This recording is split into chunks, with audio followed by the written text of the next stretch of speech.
Şeytanirracim. Bismillahirrahmanirrahim.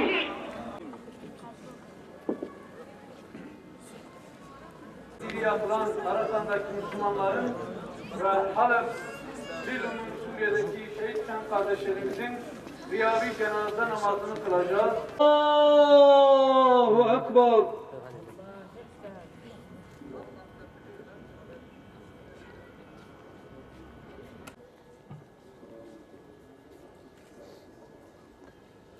Allahu Ekber.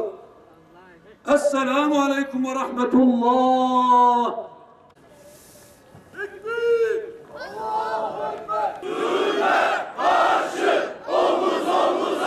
Zulme karşı omuz omuza. Zulme karşı omuz omuza. Muhammed Resulullah. Amerika lanetullah. Amerika lanetullah. Maalesef son 2 haftada Halep'te yaklaşık 800 Müslüman katledildi. 2500'den fazla yaralı ve bunların tedavi edileceği ne hastane ne de doktorlar var. Kadın ve çocuklardan oluşan 300 bin insan 30 kilometre kare hapsedilmiş. Kurbanlık koyunlar gibi ölüm sırasının kendilerine gelmesini beklemekteler. Bombalardan kurtulanlar ölmediklerine sevinemiyor. Ölüm bu acılardan kurtuluş olarak görülmektedir. Böyle bir zulüm ve katliama ABD, Rusya ve Batı dünyası sessiz kalsa da biz Müslümanlar olarak nasıl sessiz olabiliriz?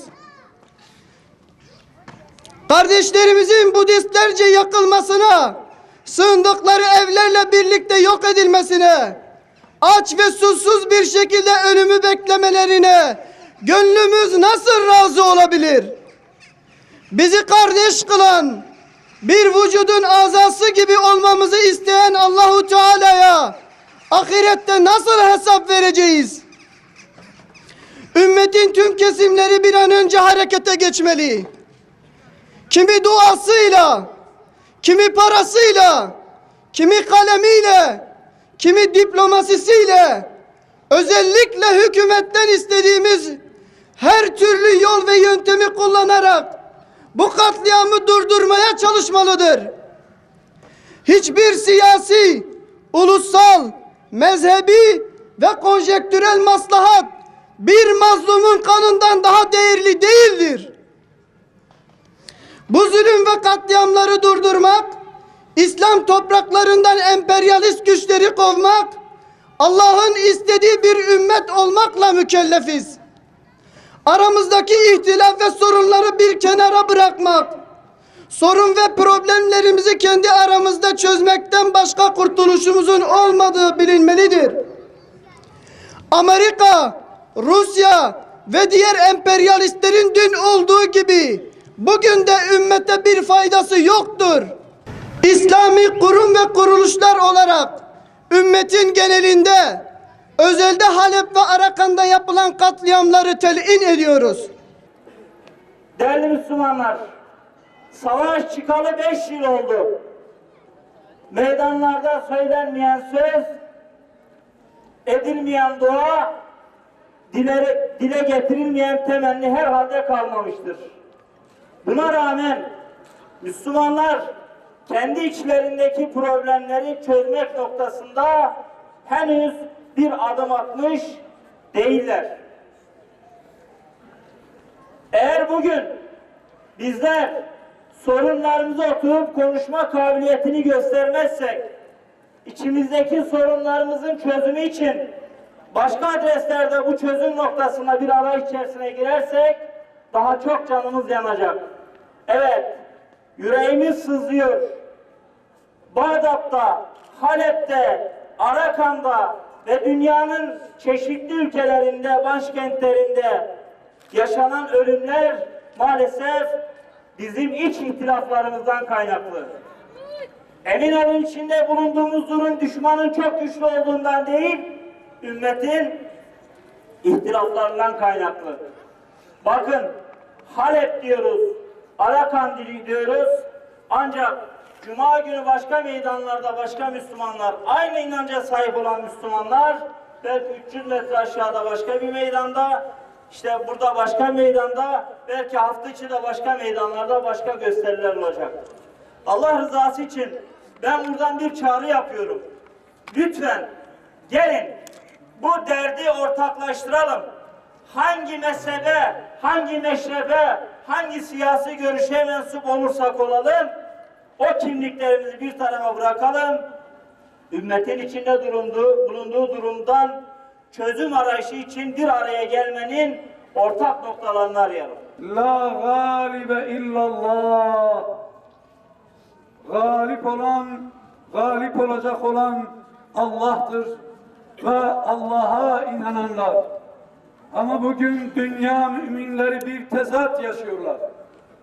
Bir kafirin memleketinde ufak bir patlama olduğunda, bütün dünyanın seferber olduğunu gördüğünde ve Müslümanların her gün yüzlercesinin öldürüldüğüne, insanlar kimin suçlu, kimin kabahati gibisinden kalkıp konuştuklarını dinleyen bir mümin kardeşiniz olarak utancımdan, insanlığımdan utanıyorum. Bugün canlı canlı insanların yakıldığı Arakan'dan bahsediyoruz. 6 yıldan beridir namuslar payman edilmiş, evler yıkılmış, her gün küçük çocukların cesetleri çökükler altından çıkartıldığı Suriye'den bahsediyoruz. Biz Müslümanız değil mi kardeşlerim? Müslümanlar kardeştirler değil mi kardeşlerim? Bu kardeşliği Kur'an buyuruyor değil mi kardeşlerim? Bu kardeşliğimizi Allah ve Resulünün projesi olarak bize sunulmuş ile nebevi bir proje neticesinde kardeş olmuşuz, öyle mi? Bir kardeşiniz dünyanın bir ucunda en ufak bir rahatsızlık duyduğunda diğer ucundaki müminler aynı acıyı hissetmiyorlarsa o Müslümanların, müminlerin başta imanları, sonra da kardeşlikleri sorunlu olmuştur. Evet kardeşlerim, Fransa'daki patlamaya yüzlerce ülkenin başkanlarının toplandığını duyan bir Müslüman olarak, bugün Arakan'da yakılan Müslümanların, insanların insanı diri diri yakmasına karşı kaç tane medya mensubu, kaç tane devlet adamı, kaç tane alim, mütefekkir bir araya gelip ya buna bir çare bulalım diye girişimde bulundular. Ümmet tutuşup yanıyor. Allah aşkına ne olursunuz ey İslam aleminin başındaki amirler, ey İslam alimleri, suskun alimler, ey durgun meşayihler, neredesiniz? Ey alimler, talebelerinizi alıp meydana çıkmayacaksanız, peki diyanet mi başımıza kopsun? Bu ümmetin uyanması için daha hangi belalar gelsin? Bu ümmetin birlik, beraberlik içerisinde hareket etmesi için başımıza taş mı yağsın Müslümanlar? Son 3 gün içerisinde Halep'ten 50.000 insan yer değiştirmek zorunda kaldı. Bu insanlar çok dar bir metrekare içerisinde hapsedilmiş, rejim güçleri tarafından her gün üzerlerine bombalar atılıyor ve ayrıca bildiriler atılıyor.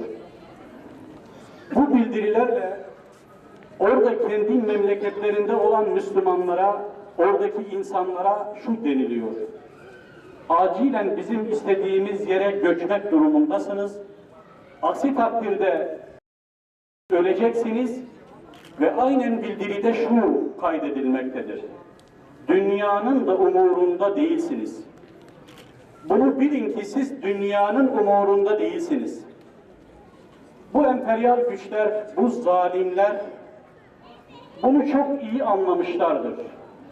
Müslümanların şu an uykuya daldıklarını, ses çıkarmadıklarını, tepkisiz kaldıklarını çok iyi kavramışlardır. Bunu kavradıklarından dolayı da oradaki kardeşlerimize kendi bildirilerinde bunu ifade etmekteler, aktarmaktalar maalesef. Ve ortada bir ülkede yüzdelik oranlarının %10 ve 14 arası olan bir ülkede Müslümanlar canlı canlı yakılıyor. Şimdi buradaki katliamların müsebbipleri kimlerdir diye sorsak, inanın artık batılı ülkeleri hedef ve adres göstermekten vazgeçmeliyiz. Vazgeçtiğimiz takdirde biz kendi aramızda bir çözüm arayışı içerisine gireceğiz böylece. Çünkü eğer biz kendi aramızda, kendi içimizde bu sebepleri aramazsak biz bu katliamların önüne kesinlikle geçemeyiz. اللهم انصر الإسلام والمسلمين على الكافرين اللهم انصر من نصر الدين واخذل من خذل المسلمين وانصر جيوش المسلمين وعن عساكر الموحدين. Ey Rabbimiz! Müslümanlara birlik ve beraberlik ver. Tepkisiz, umursamaz olmaktan muhafaza eyle. Ey güzeller güzeli Allah'ım! Ey mustazafların Rabbi! Cennet rüzgarlarını, vahiy rüzgarlarını gönder. Ensurna alel kavmi zalimin. Ensurna alel kavmil münafıkin. Ensurna alel kavmil fasikin. Birahmetike ya erhamer rahimin. Ve selamun alel murselin. Ve selametun alel mu'minin. Velhamdülillahi Rabbil alemin. El Fatiha.